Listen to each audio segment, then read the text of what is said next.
8h31, je vous propose de démarrer dans une minute, le temps qu'on mette en place les caméras. Non, un peu encore. Faire une petite mèche.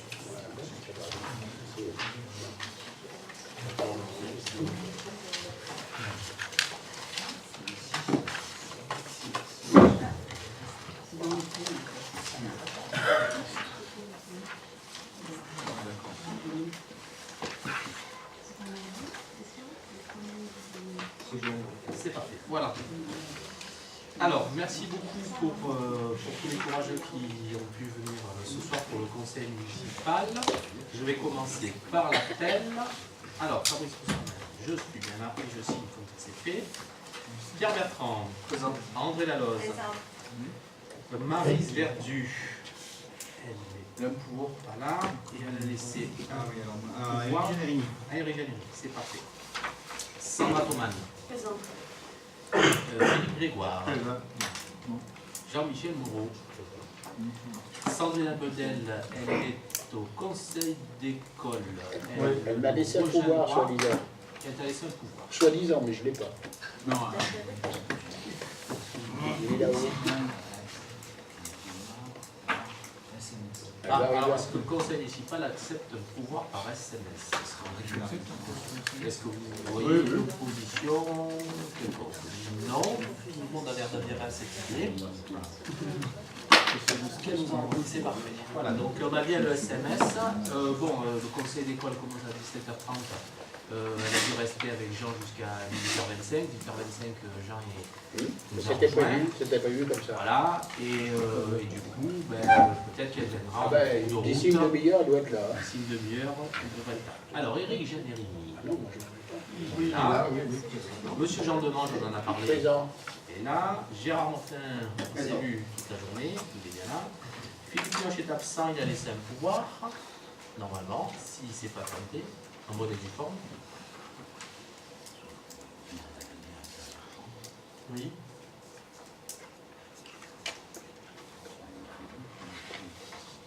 Ah, il s'est trompé, il a laissé un canal. Bon, alors pas de pouvoir pour le. Pas de pouvoir pour Mioche. Christine Brochet. J'ai les pouvoirs. Alors, Christine Brochet, elle est absente, elle a laissé un pouvoir à André Laloze. Et Gilles Durand, il est absent, il a laissé un pouvoir à Gilles Durand. On parle de Gilles Durand a laissé un pouvoir à Pierre Bertrand. C'est correct, oui. Voilà. Mireille Jouve, elle a dû laisser un pouvoir. Ah, monsieur Poussardin. Très bien. Béa Béringuer, moi je l'ai vu. Voilà. Fred Blanc. Grégoire Philippe. Il a laissé un pouvoir à Philippe Grégoire. Béa Michel, je l'ai vu. Christine Gendron, absente et pas de pouvoir peut-être. Très bien. Corinne de Kayser, absente. De Kayser à Béatrice Michel. Très bien. Cathy Jane, je l'ai vu. Fred Orsini, je l'ai vu. Fabien Malisco, je l'ai vu. Stéphane Defoe, je l'ai vu. Gisèle Spinelli. Elle arrive, mais on a un pouvoir. Alors, Gisèle Spinelli va donner un pouvoir à Stéphane. Gisèle Spinelli, il va arriver en cours et donner un pouvoir à Stéphane Defoe. Quelle Mézina? Elle est prise, elle m'a laissé un pouvoir. Donc, pouvoir à Gilberti et Gilberti. Présent. Voilà, on a tout.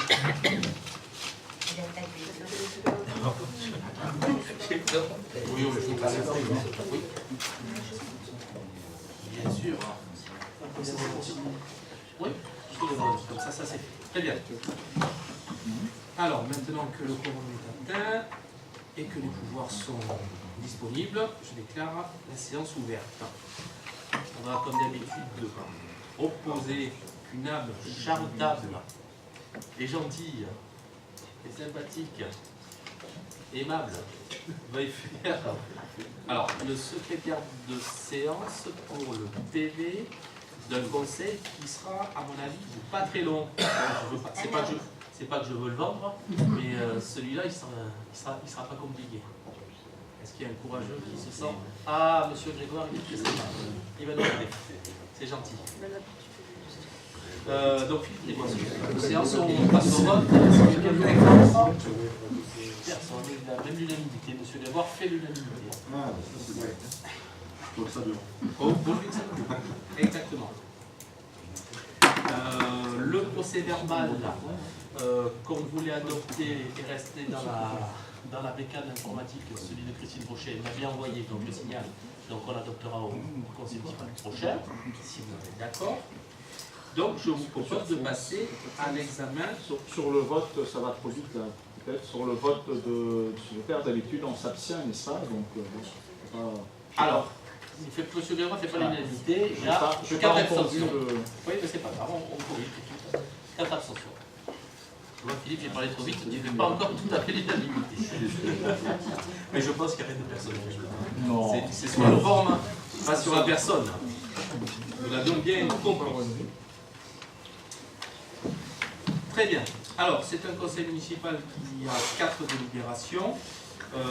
Nous aurons certainement un conseil municipal dans 15 jours, je crois de mémoire, ça va être le 29, dans lequel nous aurons plusieurs points lors du jour, notamment le ROB et le DOP, le rapport d'orientation budgétaire et de dévalorisation budgétaire, plus d'autres délits, donc voilà.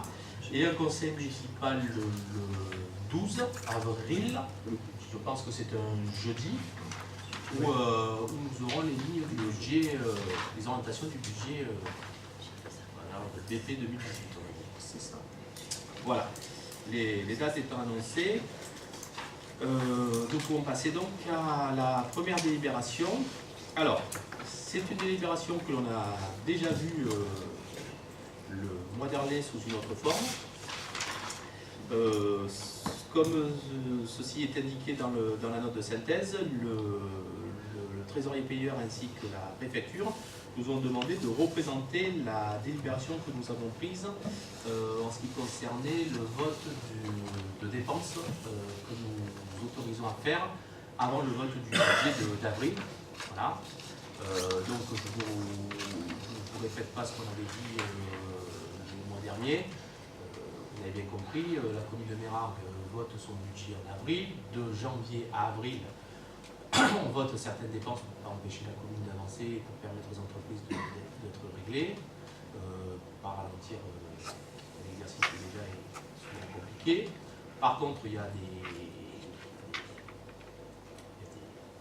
des règles qui doivent être appliquées, notamment on vote ce qu'on appelle sans dépasser le quart du budget, et on enlève à cette somme-là les RAR, ce qu'on appelle les restes à réaliser, ainsi que les crédits afférents au remboursement de la dette. Donc ça nous donne une somme que l'on a le droit de pouvoir en investissement, bien sûr, que l'on aura le droit de pouvoir entre guillemets, engager en dépenses avant le vote du budget.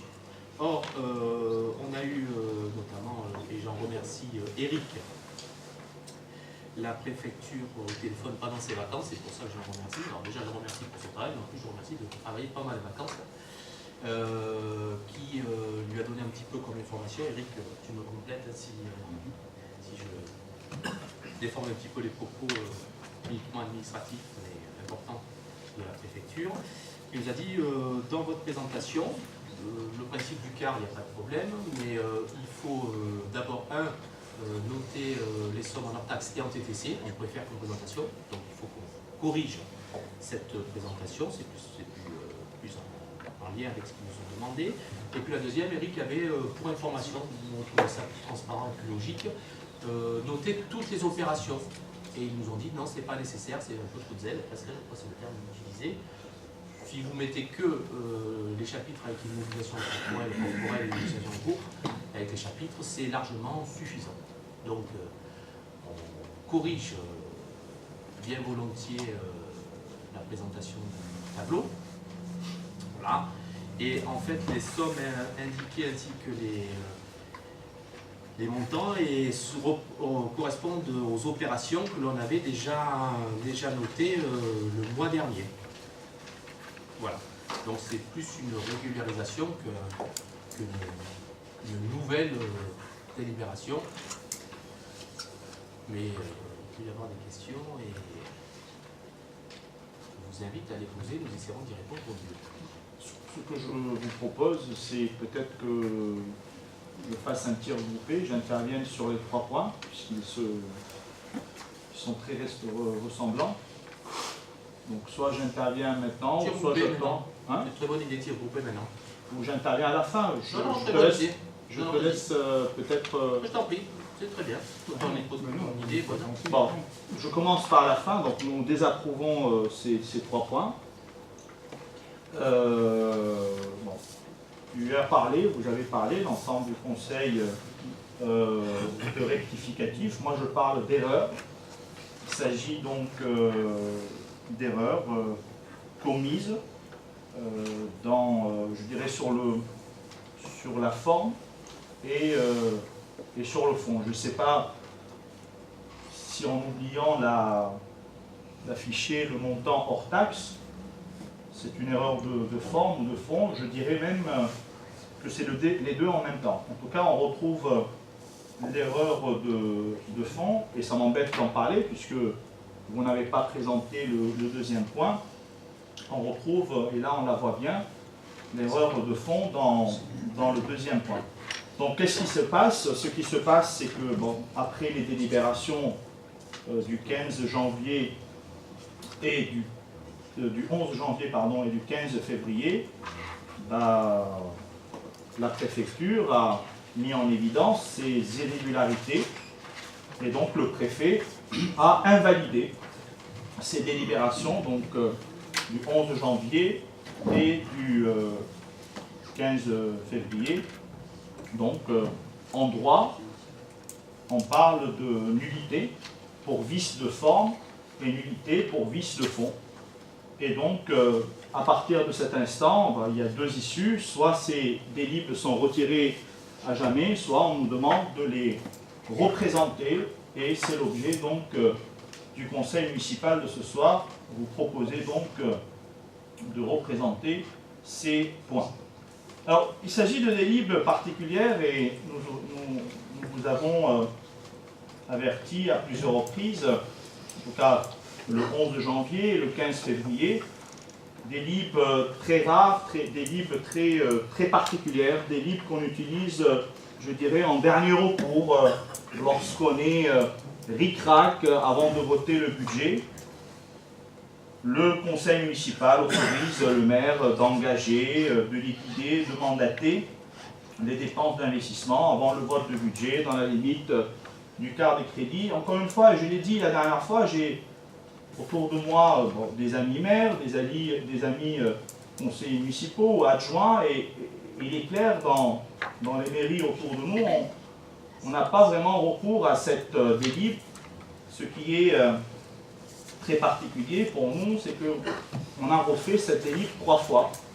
Donc le 11 janvier, le 15 février, et aujourd'hui, le 15 mars, et lorsqu'on fait quelque chose qui est très rare, que l'on ne fait pas très souvent, etc., qu'on refait cette chose 3 fois, on maximise, je dirais, la possibilité de faire des erreurs, et c'est ce qui s'est passé. Alors je vais découper mon propos en 4 points. Le premier, quelles sont ces erreurs? Je voudrais démontrer à l'Assemblée qu'il s'agit d'erreurs graves, de comptabilité publique assez graves. Pourquoi on a commis ces erreurs? Le deuxième point. Quelles sont les conséquences de ces erreurs pour la commune? Et 4e point, qu'aurait fallu faire? Comment il aurait fallu faire pour éviter ce type d'erreur? Et je terminerai mon propos, Monsieur le maire, mes chers collègues, par 2 questions, 2 petites questions, et j'attendrai bien sûr des réponses de votre part. Alors, premier point, quelles sont ces erreurs? Bon, vous n'avez présenté que le premier point, il faut présenter le deuxième point pour voir ces erreurs, mais vous m'avez donné la parole et je vais vous en faire part.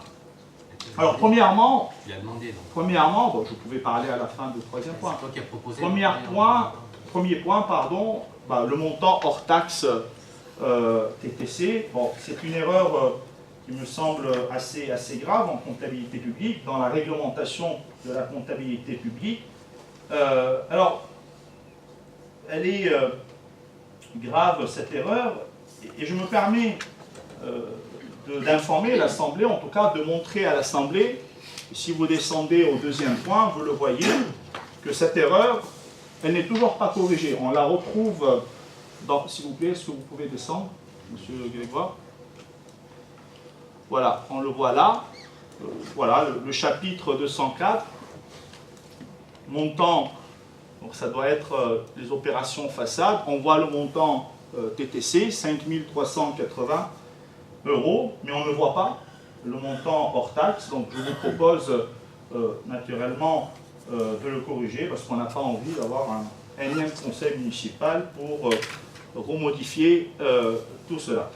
Alors, cette erreur, bien sûr, on la retrouve également dans la confusion que vous effectuez entre le chapitre 20, puisque ces opérations façades, dans la délibération du 15 février, apparaissaient dans le chapitre 20. Or, dans la réglementation publique, c'est très clair, c'est écrit noir sur blanc. Lorsqu'on parle de subventions versées au privé, on dit que c'est le chapitre 20, or, sauf le 204, et c'est écrit noir sur blanc dans tout.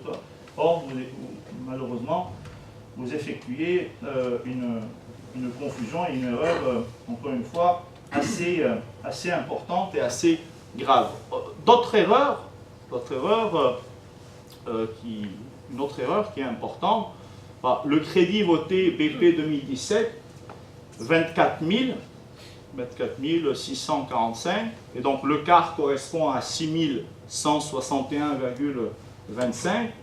Et dans la délib du 15 février, vous présentez deux opérations façade. L'opération façade à 5 380 et une autre opération façade qui est à 4 500. C'est-à-dire que si vous sommez 4 500 et 5 380, vous dépassez largement le quart donc, autorisé sur ce chapitre. Encore une fois, ce sont véritablement des erreurs de fond et non pas des erreurs de forme légères.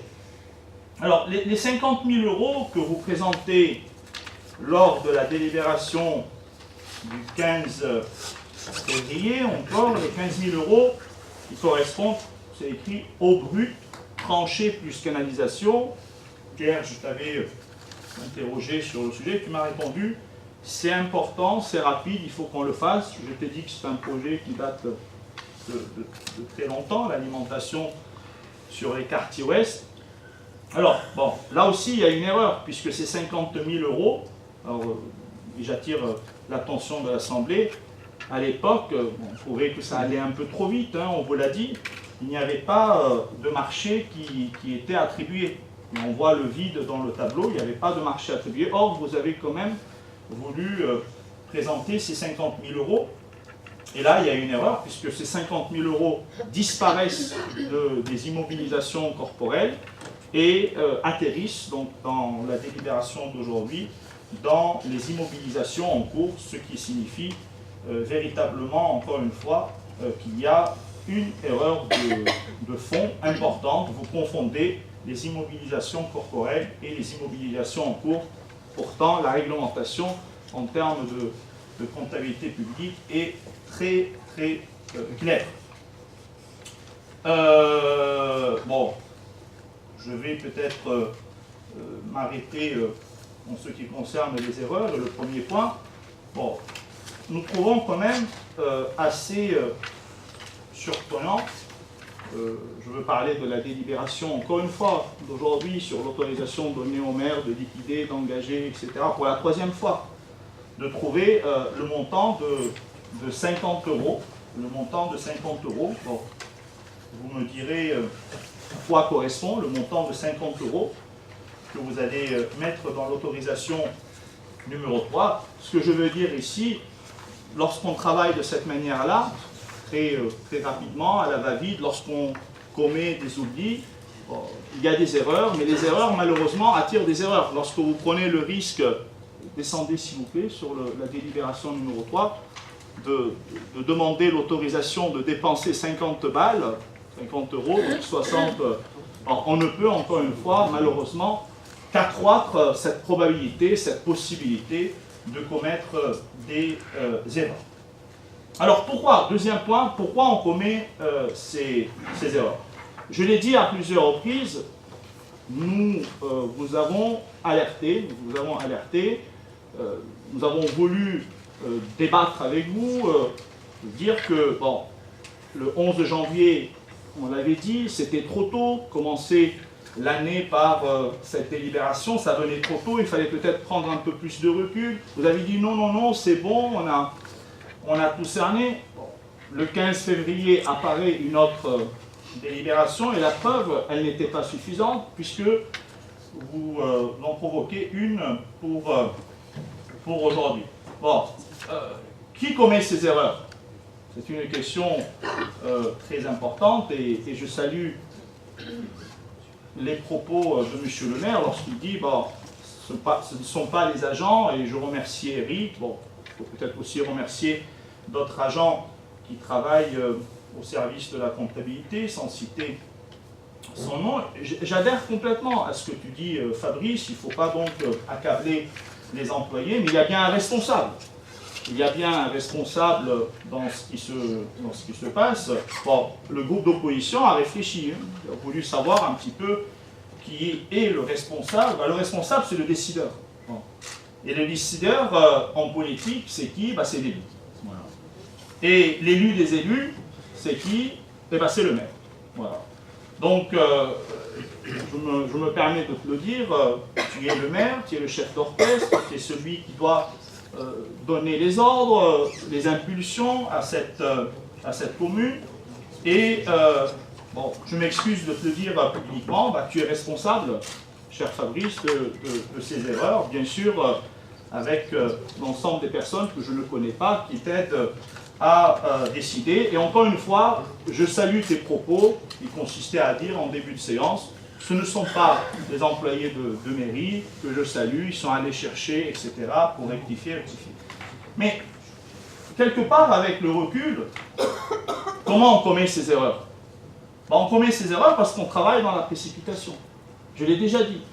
On commet des erreurs lorsqu'on travaille à court terme. On ne regarde que le court terme et jamais le long terme. On commet ces erreurs lorsque on travaille dans la précipitation, je répète, et on travaille par anticipation sur un budget qui n'est pas établi encore. Sur un budget qui n'est pas établi. Et je veux donner des exemples. Je me permets de vous donner des exemples publiquement.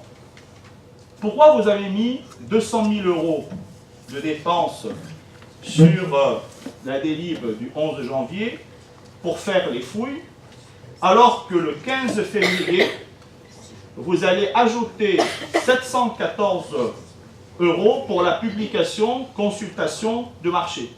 Je l'ai déjà dit, normalement, on dépense pour publier un marché avant, et donc on identifie les véritables coûts avant d'estimer les coûts. Or, vous avez estimé les coûts avant de publier le marché, et le 15 mars, aujourd'hui, vous revenez sur ces fouilles, et dans la délibération numéro 3, vous ajoutez 15 000 €, encore une fois, dans ces fouilles. Donc tout cela montre des imprécisions et un travail donc dans la précipitation.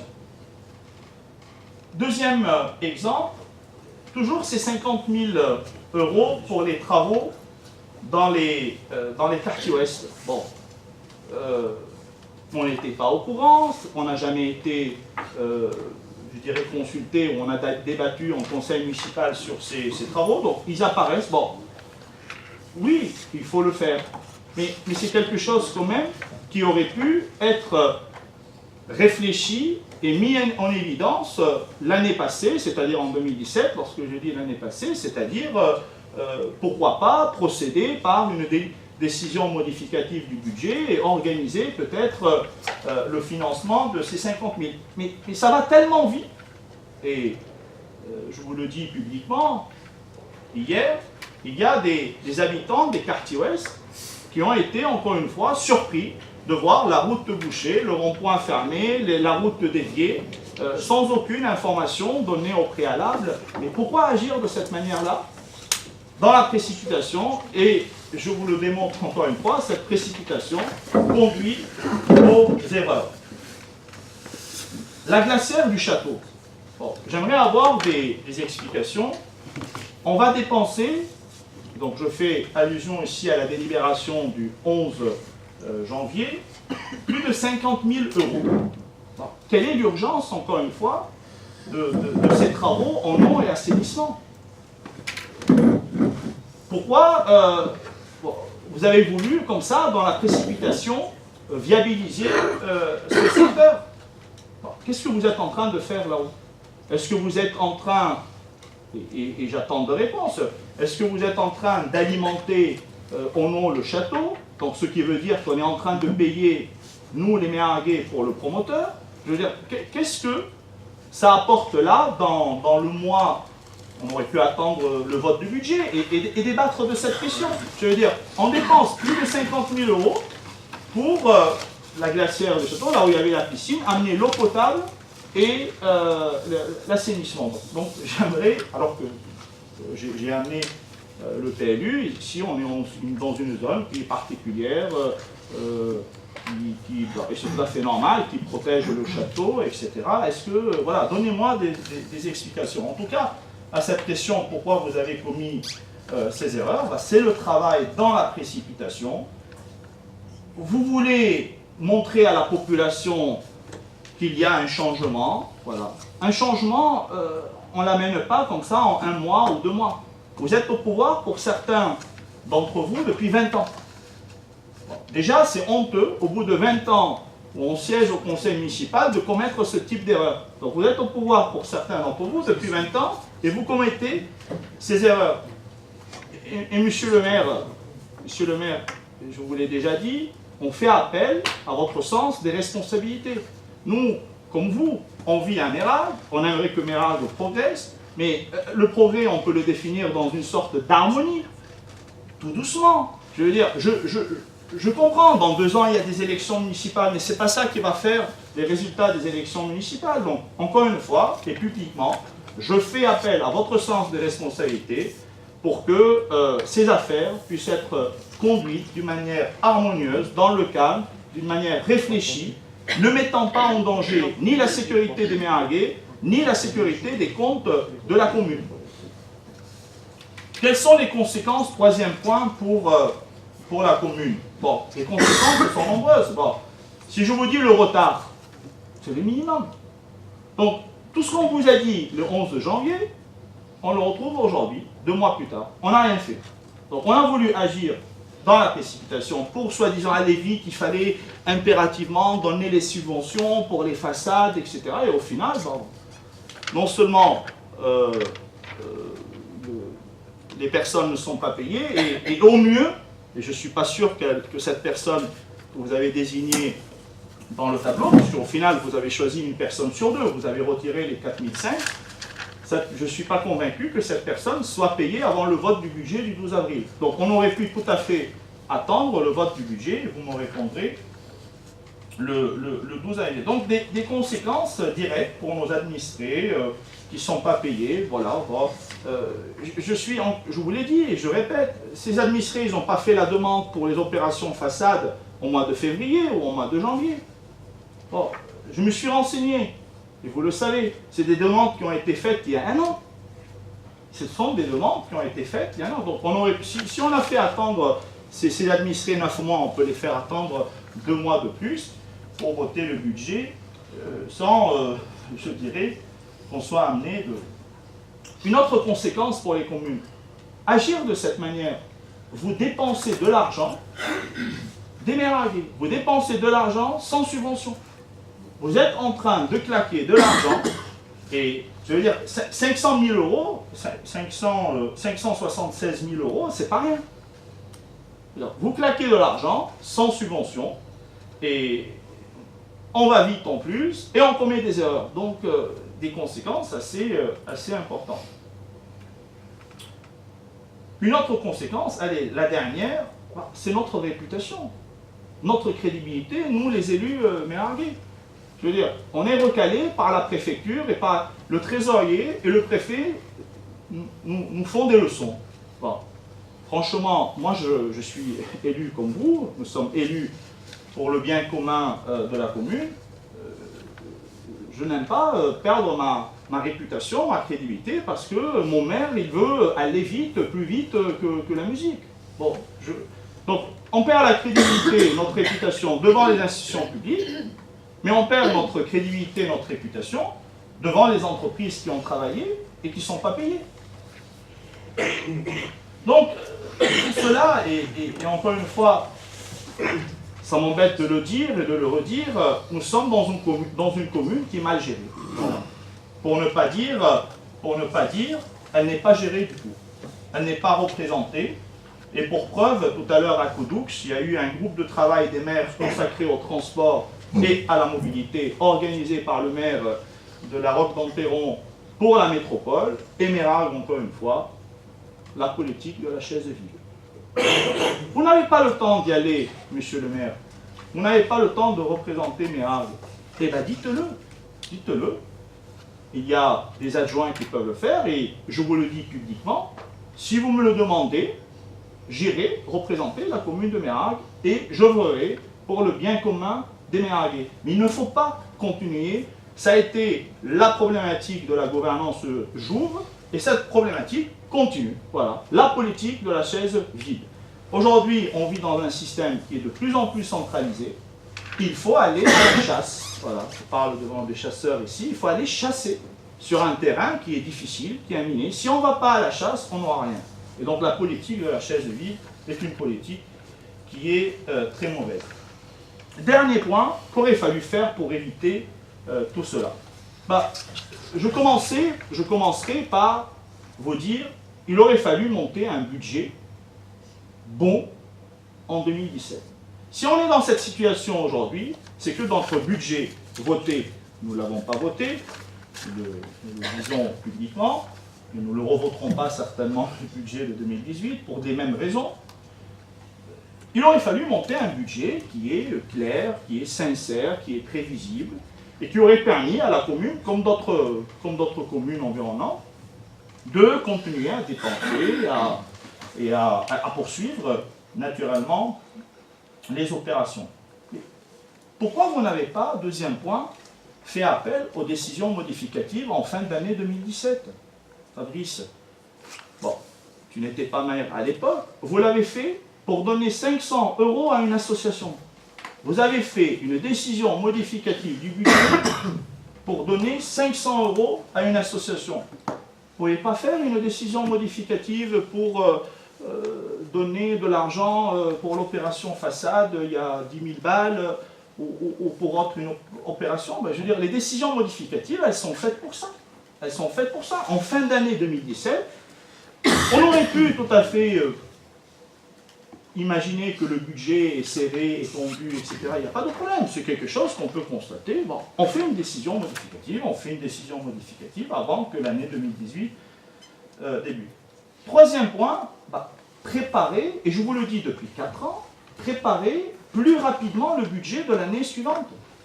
Mais tu viens de le dire, et je te remercie encore une fois publiquement de nous annoncer les dates des conseils municipaux du 29 mars et du 12 avril, mais tu te rends compte, le 29 mars pour le DOB, mais c'est trop serré, on n'a même pas le temps de débattre, on n'a même pas le temps de prendre du recul, et vote du budget 2 semaines plus tard. Dans d'autres communes, le DOB, il est présenté 1 mois et demi, voire 2 mois, bon, c'est la limite de 2 mois avant. Donc on a le recul, opposition comme majorité, nécessaire pour débattre, pour discuter, etc., etc. Quatrième élément, bon, c'est ces délibérations, et je vous l'avais dit le 11 janvier, la première, je vous avais dit, elle intervenait trop tôt. Il aurait fallu laisser passer un peu le temps, avoir une vision peut-être un peu plus claire sur ce début d'année 2018. Bon, vous n'avez pas voulu nous écouter, mais c'est tout à fait normal. Ce que je voulais dire ici, il fallait peut-être attendre le moment opportun pour présenter cette délibération, donc autorisation donnée au maire de liquider, de mandater, etc. Et non pas nous présenter 3 fois cette délibération, et en plus d'être recalé par le préfet. Et bon, même aujourd'hui, je dirais, vous commettez à mon sens, à notre sens, on a travaillé le conseil, une erreur. Bon, on a été recalé sur 2 points. Et vous voulez présenter une 3e délibération. Bon, c'est très bien. Et Eric, je me permets de m'adresser à toi, puisque tu as construit des tableaux qui sont cumulatifs, donc tu as reporté les autorisations 2 et 3 sur le même tableau. N'aurait-il pas été plus simple de prendre aujourd'hui une seule délibération? Je veux dire, puisque cette délibération a été annulée, bon, et que maintenant vous avez peut-être un peu plus de recul sur la suite. Bon, présentons une seule délibération qui synthétise l'ensemble des délibérations. Ça aurait été beaucoup plus simple, beaucoup plus facile à faire, et on aurait été dans une logique, je dirais, qui est peut-être plus conforme à la réglementation, puisque malheureusement vous reprenez les mêmes chiffres dans chaque tableau. Voilà, donc je tiens à vous remercier de m'avoir écouté, chacun de vous, merci. Bon, je vous adresse 2 questions. Bon, 2 petites questions. A-t-on déjà engagé certaines sommes? Parce que vous avez dit en début de séance que des opérations ont été lancées, etc. Est-ce qu'on a payé? Et si on a payé, bon, qu'est-ce qui va se passer? Donc, quelle est la légalité de ces versements? Et que vont dire les services de l'État? Comment sortir de cette situation si des paiements ont été déjà effectués? Je vous remercie. Merci Gilbert pour son intervention. On va essayer de répondre au mieux à toutes ces informations et ces questions que tu poses. Alors, d'abord, de façon générale, pour mémoire, la commune de Mérargues, et je vous l'avais déjà expliqué au conseil de janvier et de février, traditionnellement vote son budget en juin. Non. En avril, pardon. Et de janvier à avril, donc, on utilise le système qui est d'ailleurs prévu par l'article du Code général des collectivités territoriales de dépenses en investissement respectant le quart du budget. Voilà. Pour mémoire aussi, je pense que ça fait des années que l'on procède ainsi, et pour ma part, c'est la première fois que je vois la préfecture nous signaler, à ma grande surprise d'ailleurs, que la présentation peut être corrigée et améliorée. C'est-à-dire que les autres années, ils n'avaient rien à redire en tout cas. Deuxièmement, l'occasion m'est donnée aussi pour vous signaler que la trésorerie de Pérols, d'après les bruits de couloir que j'entends, service public, j'estime en tout cas, est un peu entre guillemets sur la sellette.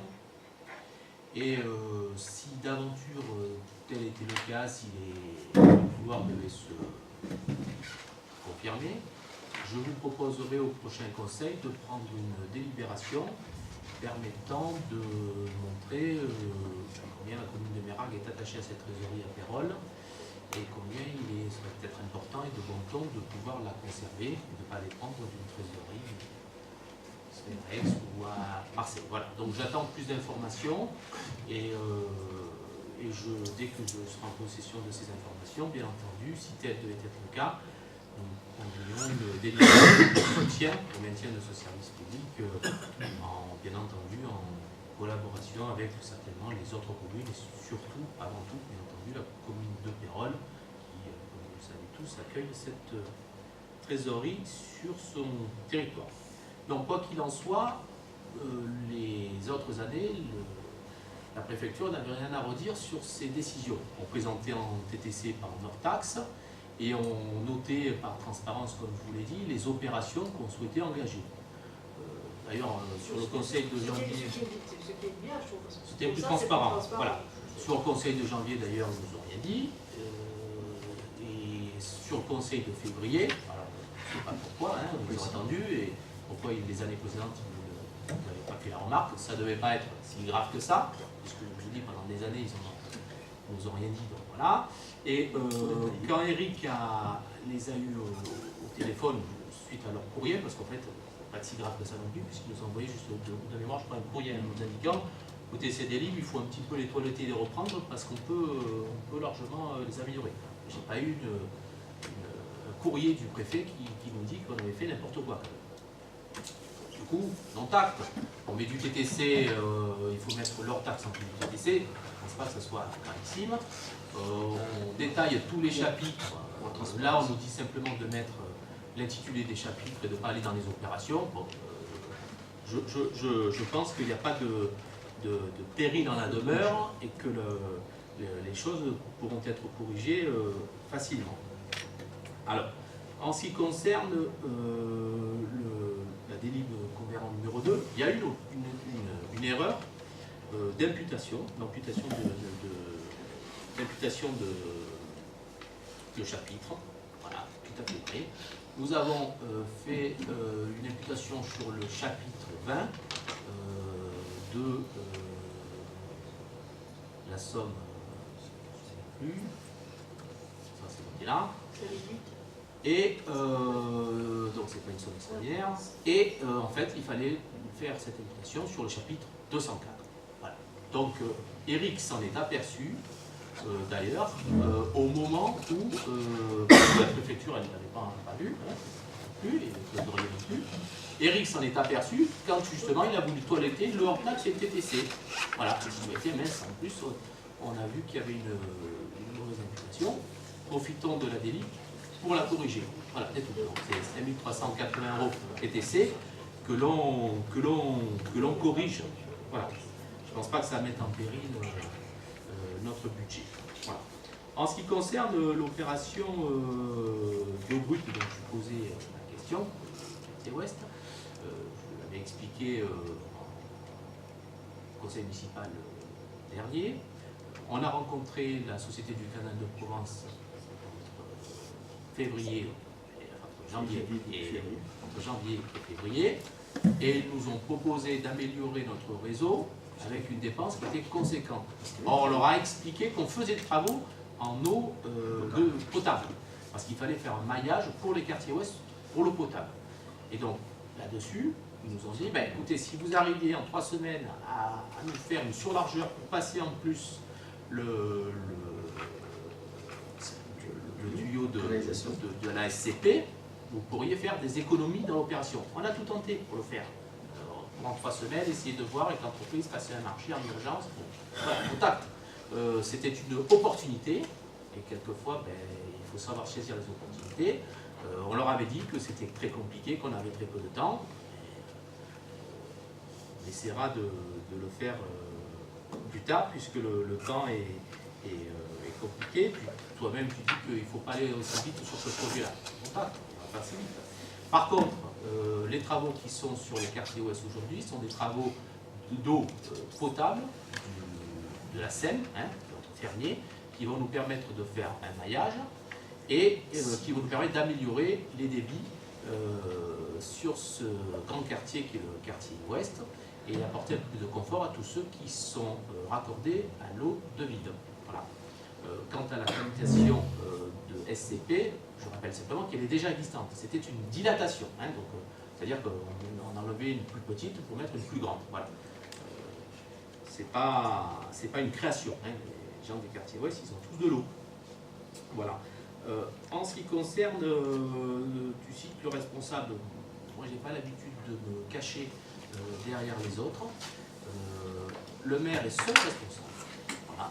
Et si on n'a pas mis le chapitre, l'imputation sur le bon chapitre pour 6 ou 7 000 € du 20 au 204, je ne me cache pas derrière les agents. Voilà, je suis responsable de cette erreur que j'estime pas être une grave erreur et je ne vais pas me faire harakiri non plus. Voilà. Même chose pour la présentation hors taxe ou TTC. Voilà.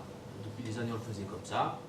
Si tu veux dire, le maire est seul responsable, en effet. Donc, on présente hors taxe et TTC, on corrige l'erreur. Encore une fois, je n'ai pas l'impression que ça empêche la préfecture de dormir, ce genre de choses. Tant que si c'était le cas, depuis des années, ils auraient déjà dû nous faire la remarque. Tu as parlé de la glacière du château. La glacière du château, nous avons pour ambition, puisque nous avons récupéré le parc à l'euro symbolique, et il a été donné par l'aménageur qui fait des travaux, d'ailleurs, et des logements dans le château de Bérargues, et nous avons décidé de profiter d'une subvention du département et de la métropole pour ce qu'on appelle adapter les bâtiments publics à la personne à mobilité réduite, le jeune ADAP.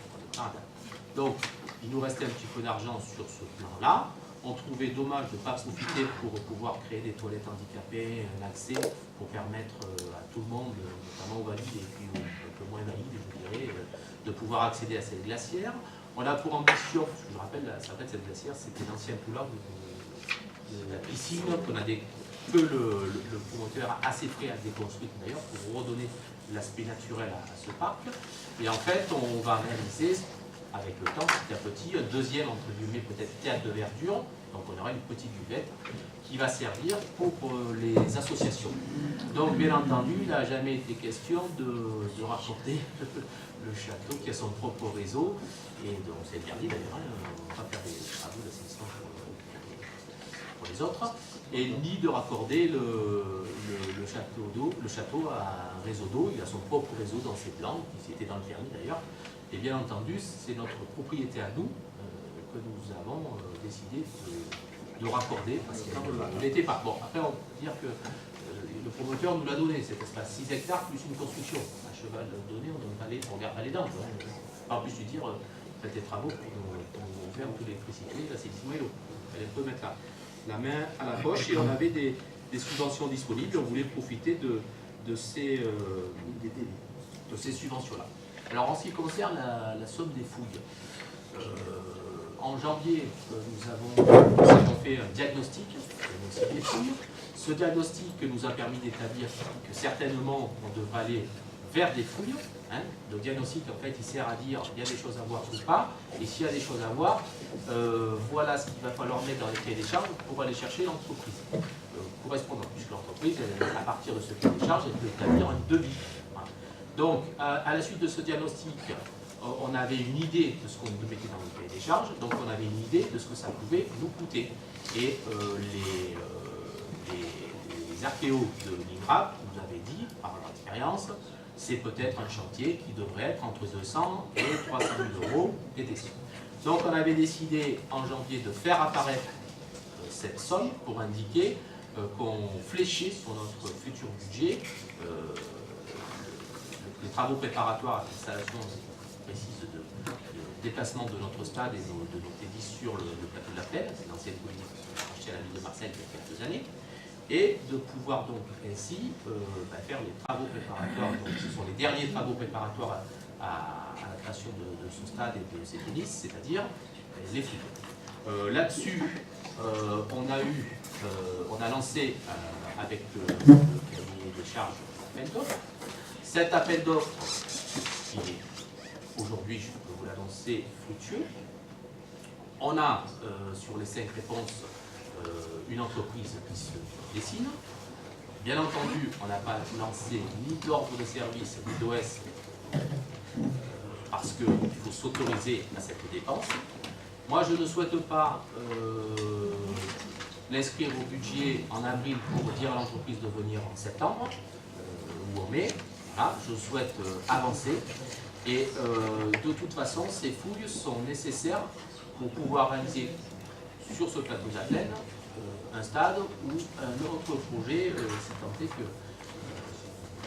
décide un jour de changer de projet. Donc quoi qu'il en soit, à partir de ce conseil municipal, si on s'autorise à cette dépense, nous pourrons notifier l'entreprise 19 Je remercie d'ailleurs l'ensemble des services de l'État et notamment le SRA, le service de recherche archéologique, qui nous a étudié, aidé à monter le cahier des charges et notifié l'arrêté de Monsieur le Préfet en un temps, on peut dire, record. Hein. Ils ont beaucoup travaillé pour aller vite.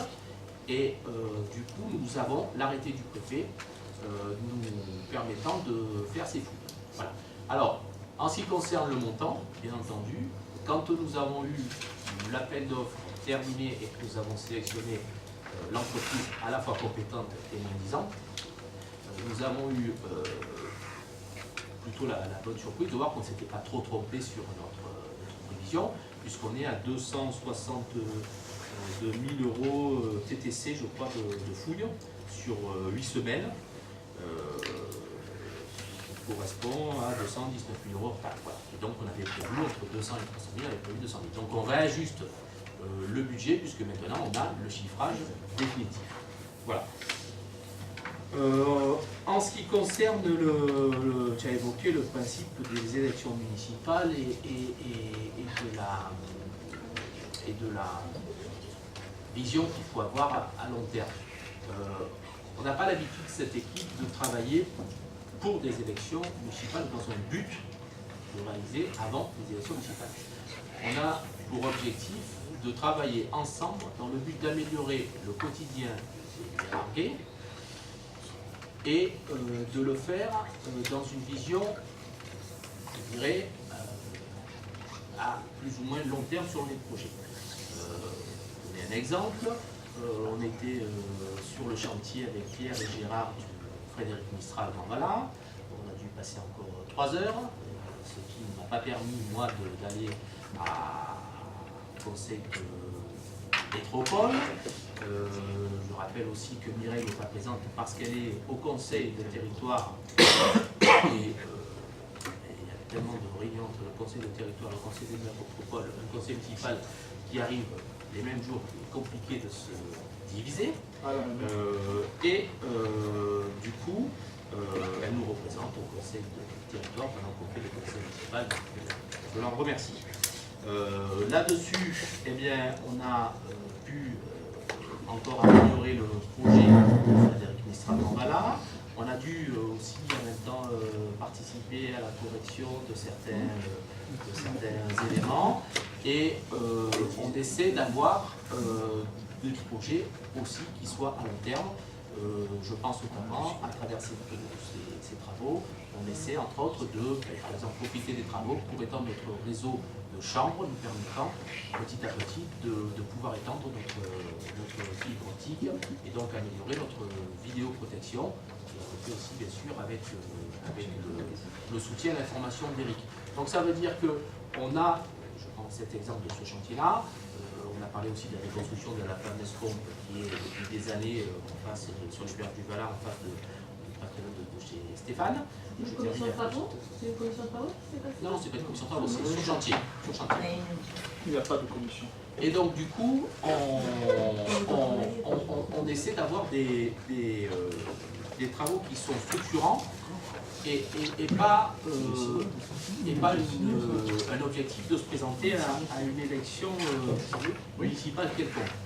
On laissera les Mélarguais juger de l'ensemble de notre travail en temps voulu et c'est pas pour nous une fixation. Voilà. Pierre vous complétera certainement des informations en ce qui concerne les quelques travaux que j'ai évoqués. De toute façon, l'ensemble de ces dépenses qui apparaissent avant le vote d'avril, moi, me semble importante parce que les travaux, il ne faut pas les ralentir quand on peut. Ils sont nécessaires et il n'y a pas que il y a des dépenses d'investissement, bien entendu, mais enfin, on n'en parle pas, mais vous savez aussi qu'il y a du fonctionnement et on assure aussi les dépenses de fonctionnement. Alors, je ne vais pas vous refaire la liste de ce que vous avez vu en février et en janvier, parce que c'est une correction de cette délib-là. Mais tu as pris l'exemple de l'opération façade. Nous avons un budget qui correspond de mémoire à 30 000 euros. je crois, d'opérations façade annuelles, de 30 et 40 000. Nous avions des opérations façade qui passent devant les commissions. Comment ça se présente? On a une commission, on a l'ABF qui souvent aussi intervient. Ensuite, on a les travaux qui sont réalisés. Ensuite, les travaux réalisés, on retourne devant la commission pour pouvoir vérifier que les prescriptions ont bien été suivies. Des fois, on a des surprises. Donc, on est obligé quand même de dire aux gens, mais vous étiez engagé à faire quelque chose, vous ne l'avez pas fait, on ne va pas vous subventionner, toujours, hein, ou pour partie. On donne 30%, je crois, pour l'instant, et c'est pas de notre poche, 10% à la métropole, ce qui fait donc 40%. C'est une opération qui, je pense, on peut dire maintenant a du succès. On est à Une quarantaine. voilà. Et quelquefois, quand on a des demandes de subventions qui arrivent après notre budget ou quand on a consommé ce budget qui était de 30 ou 35 euros, on s'autorise pour ne pas faire attendre non plus trop longtemps les gens, et avant d'avoir le vote du budget d'avril, à cette dépense. Donc voilà, donc on voit ce qui reste sur le cadre du budget pour pas ralentir. Ça veut dire en conclusion qu'on va contribuer à une façade réalisée selon les prescriptions et on paiera cette façade à partir de maintenant et certainement qu'au budget d'avril, au conseil municipal prochain, celui d'avril, les 12, eh bien, on aura l'ensemble des dépenses votées ainsi que les autres opérations façade ainsi que le budget prévisionnel pour ces opérations. Après moi, voilà, je pense qu'on ne va pas attendre 2 mois de plus pour enquiquiner peut-être les gens en leur disant que c'est un son budget, si on peut se l'autoriser avant. Et donc, c'est ce que je propose de faire. Voilà. Je pense que différence d'opinion sur les présentations des décisions concernant les votes des dépenses d'investissement de janvier-avril. Tu t'en étais exprimé déjà au conseil municipal de janvier et de février. Et c'est ton point de vue. On a un autre point de vue et on assume parfaitement le fait de pouvoir pas attendre avril pour acheter de l'équipement pour la police municipale, des défibrillateurs pour la médiathèque, puisque faut savoir ce dont on parle quand même, du petit matériel pour de la sécurité, des travaux de l'ADAP, des travaux de serrurerie, du carrelage, et pour ta information, une partie de ces travaux fait bien partie des dispositifs de subvention. Donc maintenant qu'on les a terminés, on sollicite aussi des subventions. Alors, la question d'ailleurs des hors-taxes et TC, nouvelle erreur, c'est 1380. On parle aussi d'un sous-autorité numérique. C'est parce que les opérations en façade, c'est un petit peu compliqué puisque c'est un pourcentage d'un pourcentage. Donc, pour celui-ci, pour éviter de se tromper de quelques centimes, c'est le seul. Ou pour 5389 euros TC, on n'a pas fait quelques revoirs de leur taxe. Je ne pense pas que la préfecture nous en tienne rigueur. Ils ont dit qu'ils s'en moquaient, c'est ça? C'est ça. Bon, alors je pense que la préfecture ne tombera pas dessus là-dessus pour ces petites sommes et qu'on peut là aussi encore une fois dormir tranquille. Voilà, je vous propose maintenant que le débat ait eu lieu, que chacun a pu donner son point de vue, de pouvoir passer au vote la première délibération. Bon, j'aimerais quand même rebondir sur, puisque le débat est lancé, sur ce que tu viens de dire. Et je répète, à aucun moment nous avons dit, nous le disons ou le dirons, qu'il ne faut pas faire ces travaux. Donc je suis en train de parler de la procédure. C'est la procédure. Mais oui, puisque tu viens de conclure en disant, nous on veut acheter du carrelage, on veut refaire les serrures, etc. Encore heureux qu'on puisse faire vivre une commune. Nous sommes en train de mettre en évidence, encore une fois, la précipitation qui a conduit aux erreurs. Donc aujourd'hui, nous sommes en train de perdre, excusez-moi le terme, du temps à renouveler, à revoter des choses que vous avez déjà voulu présenter dans la précipitation. Bon. Je me permets de revenir sur ce que tu as dit. Rapidement, un mot à chaque fois. Oui, on a déjà passé des délibes de ce type-là, mais pas avec une telle ampleur. Je me suis permis de remonter, voir les délibes passés, des années passées. À aucun moment, on a présenté 3 fois Est-ce qu'elles cette... étaient en hors-taxe ou TTC, ces délibes? bon, je sais pas. Et est-ce que elles sur ces étaient- délibes, Non, mais en face des chapitres, étaient notés les autres? on n'a jamais été recalé par le préfet, donc ce qui veut dire qu'elles étaient bien présentées. Je Eh sais bien, pas. Je peux te dire qu'elles étaient présentées avec le TTC, pas le hors-taxe, et avec je termine, pardon, et avec le détail des choses. C'est toujours passé comme ça, et c'était des sommes qui étaient conséquentes. Et d'ailleurs, la remarque de la préfecture n'est pas sur les sommes, la remarque de la préfecture est sur la présentation hors taxe TTC Et les sommes et aussi. sur la présentation des chapitres. Et les sommes- Pas sur les sommes. La preuve en est, c'est que si c'était sur les sommes, ils ne nous laisseraient pas représenter exactement les mêmes sommes.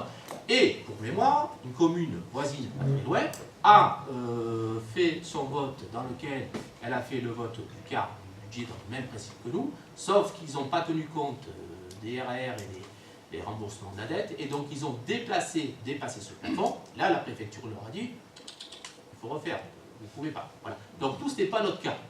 Donc, du coup, c'est pas un problème de somme. Je t'ai laissé parler, tu m'as laissé Oui. parler, je t'ai laissé parler, je peux parler. Tout à fait. Simplement, je Quand- corrige quand tu il y a dépasses- des inexactitudes, Quand j'essaie tu de la corriger. dépasses sur les subventions façade le quart, ce n'est pas, Fabrice, une erreur, mais on ne va pas débattre des heures et des heures. Ce n'est pas une erreur d'écriture, C'est ce que tu fais. mais c'est une erreur de fond. Voilà. Et c'est une erreur de comptabilité, parce que tu n'as pas le droit de dépasser le quart de... J'ai bien on va entendu pas. ta remarque. Donc c'est un chiffre qu'il faut. Juste une chose. Comme à chaque budget, depuis qu'on était mis ensemble, tu voteras contre. Tu l'as toujours fait, c'est comme ça. Que ce soit l'EDM de janvier à avril, ou que ce soit le budget d'avril. De toute façon, tu voteras. Cette opération façade, que ces sommes, on les mette de janvier à avril à travers l'EDM, ou qu'on la mette en avril, tu voteras contre. Alors, peut-être sur la forme, certainement, comme tu l'as dit, pas sur le fond, et donc ça veut dire que tu apprécies le travail qui est fait pour les opérations de façade, et tu trouves ça bien, ça tombe bien, nous aussi, tant mieux, et on essaie de le faire. Juste pour petite information, tu as parlé du budget d'avril 2017. En avril 2017, on a voté un budget dans lequel on a demandé les subventions au niveau de la métropole. Toi, tu as voté contre ce budget sur la forme, pas sur le fond, on est d'accord. On a dépensé 576 000 euros, ou la métropole nous a attribué 576 000 euros de subventions. Le fait que nous, on les vote, ça nous permet quand même de faire les travaux. Je dis simplement que tu peux être contre la forme et pas sur le fond. À ce moment-là, il me semblerait plus logique qu'au lieu de voter contre un budget, tu t'abstiennes, en disant, c'est pas la forme qui va. Et le fait que si nous, on ne votait pas, si nous, ne vous disputez pas, chacun aura la parole. Non, Si on ne votait pas, si on ne votait pas ces budgets, la parole, si on ne je t'ai pas votait coupé la pas parole. ces budgets, si on ne votait pas ces budgets, les opérations ne se feraient pas. Voilà, ça ne se fait pas tout seul. Il faut aussi qu'il y ait une majorité qui se dégage de nos votes pour pouvoir autoriser des travaux. Bravo. Voilà. Je m'oppose depuis 4 ans au budget, sur le fond et sur la forme, les deux. Et en ce qui concerne ta remarque de forme, et je m'adresse publiquement à toi et à l'ensemble du conseil municipal, quand tu organiseras des commissions finances où je participe, j'échange, j'explique, je reçois des explications, j'analyse et je sors de là satisfait, tu pourras venir me dire pourquoi je n'approuve pas le budget de la commune. Aujourd'hui, je dors tranquille. Je n'ai pas vraiment de soucis à me faire. Et on est très content d'avoir voté contre vos délibérations du 11 janvier et du 15 février. On votera contre tout à l'heure parce qu'on trouve que cette manière de faire, elle n'est pas du tout normale. Mais on ne va pas débattre, on n'est pas d'accord, tu l'as dit. En ce qui concerne les quartiers ouest, bon, moi je suis favorable à ces travaux. Mais si quelqu'un vient te voir en te disant « Allez, dépêche-toi maintenant, fais vite, il faut qu'on fasse ça, je te fais un prix. » Tu exposes la commune au risque en écoutant ce mec qui te dit « Allez, viens, on va faire vite le truc, on va profiter, machin. » Fabrice, ça s'appelle prise de risque. Et un maire, il doit être responsable. Il doit prendre du recul sur ses projets. Pourquoi du risque? On ne peut pas faire des travaux de partout, Fabrice, dans Mérag. Les gens se plaignent, ne peuvent plus traverser les routes. Il faut faire le tour du monde pour aller à Pertuis. Toi, tu vis dans cette commune. Ça s'appelle prendre des risques. Pourquoi emmerder, excusez-moi le terme et ma vulgarité, les méhargués, parce que le mec est venu nous dire, dépêche-toi, je te fais un prix. C'est pas comme ça qu'on agit. Mais, encore une fois, je suis d'accord avec toi, ces travaux, il faut les faire. Bah, programmons-les en faisant une commission de travaux, à laquelle Stéphane participera, et on fera les travaux. Je veux dire, il n'y a aucun problème. Et on pourra voter pour. Les projets handicapés, mais c'est très bien ce qui... Tu vas me dire que le projet que tu viens de me décrire à la glacière du château, il est né là, au mois de janvier, février. Mais je veux dire, les projets handicap, c'est des projets de long terme. Il n'était pas dans la DAP, puisque la DAP a été fait avant le... Mais ils ont dans les... Ah non, mais... Donc il n'était pas dans le plan. Oui, il a été dans le plan que je veux dire, après on les récupère les glacières. Il Je ne est peux pas pas en plus né... voir dans la boule de cristal, je ne suis pas Tu me laisses cartomancienne, parler, je ne peux pas imaginer qu'en plus je puisse savoir qu'on va récupérer une glacière et que dans 2 ans je devrais mettre dans la DAP la glacière. On a fait une ADAP il y a 3 ans. Au bout de 3 ans, juste avant que la DAP se termine, on récupère la glacière, on profite de ce qui reste de l'argent pour l'adapter plus vite, au lieu d'attendre notre plan, c'est tout. Donc je ne suis pas cartomancienne, je ne suis pas Madame Irma, je ne peux pas savoir pour récupérer. Dans moins d'un mois, on vote le budget, Fabrice, dans moins d'un mois. Mais les fouilles, qu'est-ce qui t'embête? les On gagne fouilles, 2 mois qu'on avance pourquoi le sur les choses 11 avant, janvier, c'est ça qui t'embête, hein. pourquoi le 11 janvier mettre 200 000 alors que tu viens de nous donner approximativement. Mais le aujourd'hui, tu fais ta délibération aujourd'hui, tu nous dis voilà, on a chiffré, on a pris la somme, non, et on tu a ne présentes pas la somme 3 fois. Mais si ça t'embête, tu viens pas au conseil, si ça t'embête de voter Pas du tout, c'est pas que ça m'embête, mais moi j'ai pas envie de me faire recaler par le préfet et j'ai pas envie de me dire si quelqu'un se fait recaler, ton maire il est jamais présent à la métropole. C'est sûr que les subventions elle les aura jamais. Ne t'en fais pas pour moi. Si des reproches sont faits, c'est pas pour moi. Je suis surpris de voir toute l'affection que tu me portes et que tu t'inquiètes pour moi et pour toi, parce que tu imagines que quand on m'engueule moi, c'est toi qu'on engueule. Rassure-toi Gilbert, tu dors bien, et si quelqu'un doit se faire révéler, si quelqu'un prend des tomates, c'est moi, c'est pas toi. Donc rassure-toi, je suis là ou je suis pas là, c'est pas grave. Ne t'inquiète pas pour moi et ne t'inquiète pas pour nous. Et d'ailleurs, continue à bien dormir. Je continue à bien dormir. Gisèle.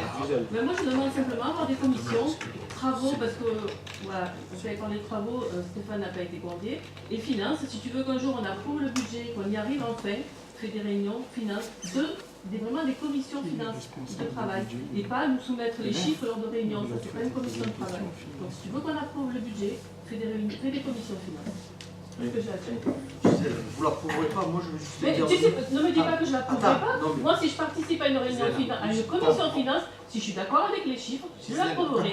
Mais non, si on ne m'explique pas comment les chiffres, d'où ils sortent, des projets, voilà, vraiment une réunion de travail, hein, je parle. Je ne me dis pas de me présenter, je veux dire c'est ça. À ce moment-là, je pourrais approuver le budget. Aujourd'hui, je ne peux pas l'approuver parce qu'il n'y a pas de réunion de travail. Gisèle, moi je te crois, je te prends juste un exemple. Mais après, tu peux me dire, on a tellement peu communiqué que c'est passé à travers. Mais je te prends juste un exemple. Dans le budget précédent, on avait des travaux de raccordement en eau dont on a beaucoup discuté et dont on était tous au courant. Tu étais absente, tu as voté contre. Alors, Mais quand je suis absente au conseil, j'ai quand même une réunion de travail avec mon équipe dans la semaine pour me donner mais ma position. ces travaux-là, tu les connaissais. Et pourtant, tu as quand même... Non, à l'époque, j'en avais pas. Non, si. On en avait beaucoup discuté. Tu as voté contre parce que tu étais absente et tu as donné ta délibération. Alors, Dans moi moins je d'un pense mois, qu'à un il est moment donné- voté, Non, les non. commissions, c'est passé. Moi, je parle à Gisèle. c'est pas très Je grave. vais terminer de parler à Gisèle, Je regarde avec bien, qui je je parle regarde tranquillement bien. et sans problème. Je dis simplement que vous avez raison, il faut toujours faire des commissions en transparence. Mais moi, avec Gilbert, on a fait des commissions en urbanisme l'année dernière. Non, mais je te parle des commissions finances, moi. Oui, d'accord. Mais ce que je Avec connais, toi, j'étais des pas en commissions finances, j'ai bien compris. Gilbert m'a aussi interpellé sur ce fait. Simplement, première commission, il n'a pas eu le mail. À la deuxième commission, il n'est pas venu, il n'a C'est même faux, pas c'est envoyé. faux. Il Là, n'a tu es même en train pas- de... Oh là là, il faut il n'a arrêter. même pas envoyé personne. À la troisième commission, il est parti Oui, oui, au milieu de la oui. commission. Oui, oui, Mais oui. moi, Non, Mais moi, il c'est s'est ça. levé, il est Arrêtez parti. de mentir, Fabrice. Il s'est levé, il est parti, on était plusieurs. C'est Oui, pas du je mensonge, suis, c'est la réalité. oui, je C'est suis la une réalité. fois À la parti quatrième, pardon, parce je que termine. tu m'as mal parlé. Voilà, je suis levé. À la quatrième commission de travaux, dont j'étais pas présent, monsieur Gilbert Bougie m'a traité, alors que je ne suis pas présent, d'enfumeur, et monsieur Bertrand de vendeur de salade. Ça dissuade un petit peu de monter des commissions. Voilà, Non, ça nous refroidit, ça nous refroidit. Eh bien, ne faites pas de je commission. pense que Non, c'est non, mais- Et on votera non, mais contre. puisque tu veux m'interroger. Par contre, Gisèle, je termine. À aucune commission travaux, aucune commission finance ou tribunée, tu n'as été irrespecté. À aucune commission tu n'as été dans une participation à reculons, donc là, je le reconnais publiquement, et je monterai des prochaines réunions dans lesquelles j'aurai plaisir à te voir, à t'inviter, et je prendrai la tâche auprès de toi, de l'emploi du temps, pour qu'il n'y ait pas de problème, pour que tu puisses y assister. Alors, nous pouvons passer maintenant au vote de... Ah, alors peut-être que c'est pas Gisèle qui est plus à la commission finance, je pensais qu'elle était dans tacte, je ne savais pas qu'elle avait changé. C'est pas grave, Tu as voté aussi. Oui. Comme quoi, des fois, Mais j'ai pas en tête Voilà. la représentation de toutes les commissions. Voilà, donc moi Voilà. je suis tolérante sur ce côté-là. De la même manière qu'on a oublié des fois de me convoquer, je n'ai jamais tenu rigueur, je suis tout revenue à la fois d'après. Parce que pour moi, l'erreur est humaine. Et l'essentiel, c'est de pouvoir faire ces commissions de travail. Aujourd'hui, au bout de 3 ans de mandat, on n'a pas eu une seule réunion. Très bien. Alors nous pouvons maintenant, puisque nous avons beaucoup échangé, passer au vote de cette délibération. On peut voter les trois. Non, on va faire une par une. Oui, il y a une part. Qui est contre? Voilà. Qui s'abstient? Monsieur Delvaux, je crois que c'est fait. La délite numéro 2, dont on a beaucoup parlé, qui est contre? Qui s'abstient? Merci. La délite numéro 3, qui est contre? Qui s'abstient? C'est parfait. Nous passions à la délite numéro 4, et c'est monsieur Grégoire qui va s'y trouver. Je le remercie par avance. Merci, monsieur le président. Donc, la cité des libres.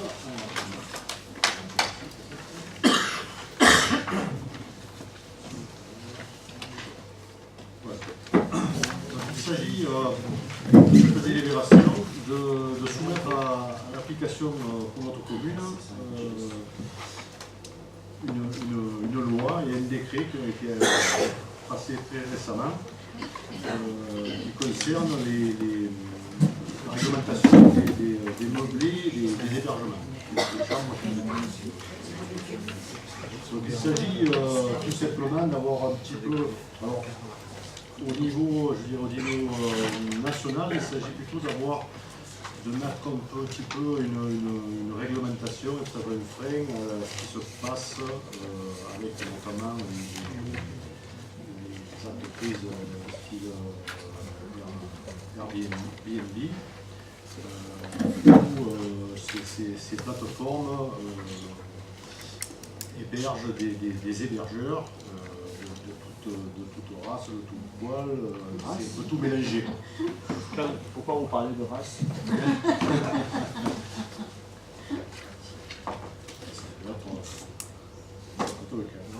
Un étranger, c'est pas une autre race. Donc je poursuis, s'il vous plaît. Donc pour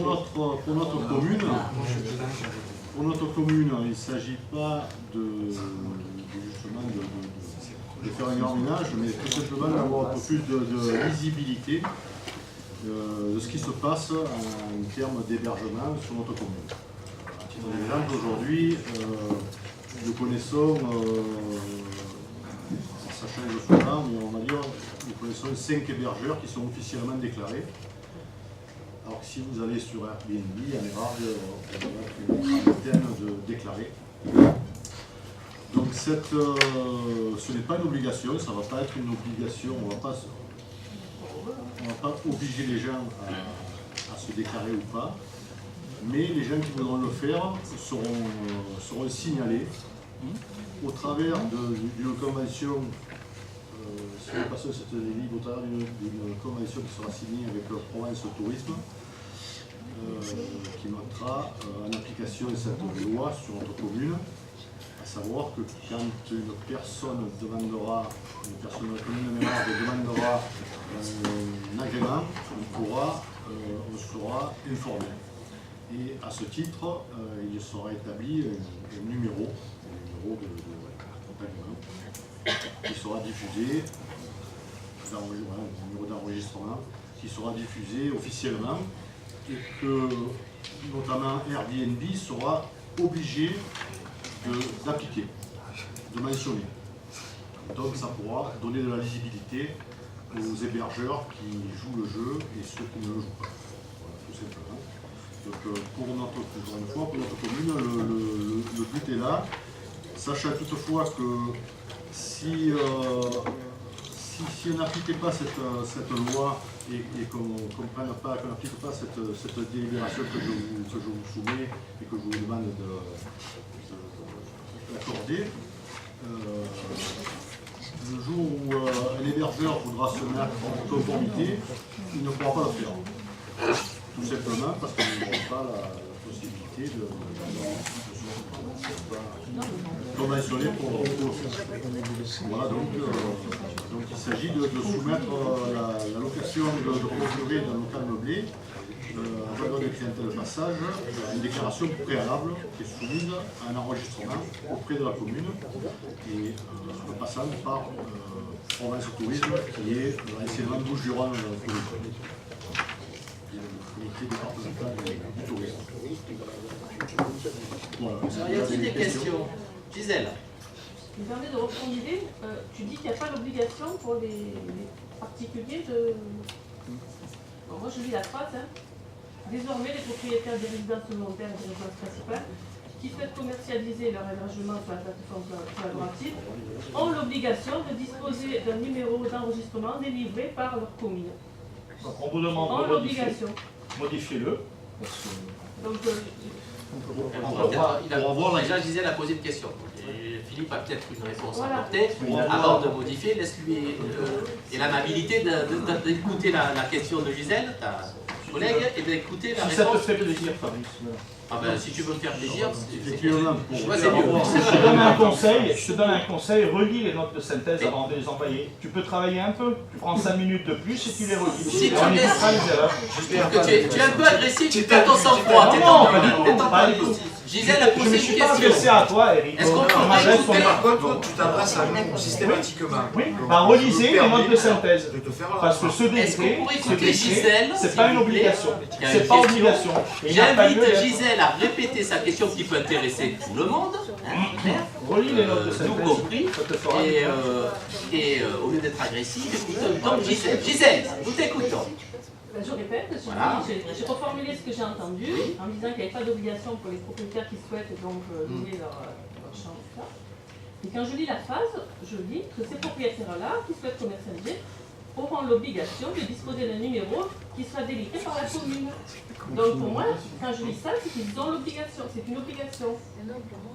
Alors, Philippe, ils ont l'obligation. Qui souhaite, c'est Je vais lui répondre Ceux qui tout à fait, souhaitent ça me faire de la location auront l'obligation Non, mais sur la de se plateforme, déclarer sur la plateforme. alors, Philippe, on fait une Sinon, réponse. ils ne pourront pas louer, ils n'auront pas louer leur... On fait Philippe va essayer d'apporter cet éclaircissement si c'est Éclair. à nous tous d'ailleurs, parce que la question que pose Gisèle est une question que nous devons tous nous poser. Philippe, nous écoutons. C'est une très bonne question. La subtilité, c'est que, effectivement, les propriétaires ont obligation de se signaler s'ils veulent être hébergés sur une plateforme collaborative. Sinon, Airbnb. Sinon, s'ils ne veulent pas être sur une plateforme, s'ils veulent faire leur business sur le bon coin, n'importe où, Pas ils seront dans l'illégalité vis-à-vis de la loi. Ça, c'est leur problème. Et du décret qui a été passé. Mais Mais aujourd'hui, les propriétaires qui louent, ils passent par un Airbnb, donc c'est quelque part. Pas obligatoire. Oui, mais beaucoup. Regardez quand vous vous déplacez, quand vous prenez, vous prenez avec quoi? Vous prenez avec cette plateforme-là. Oui, mais 80%.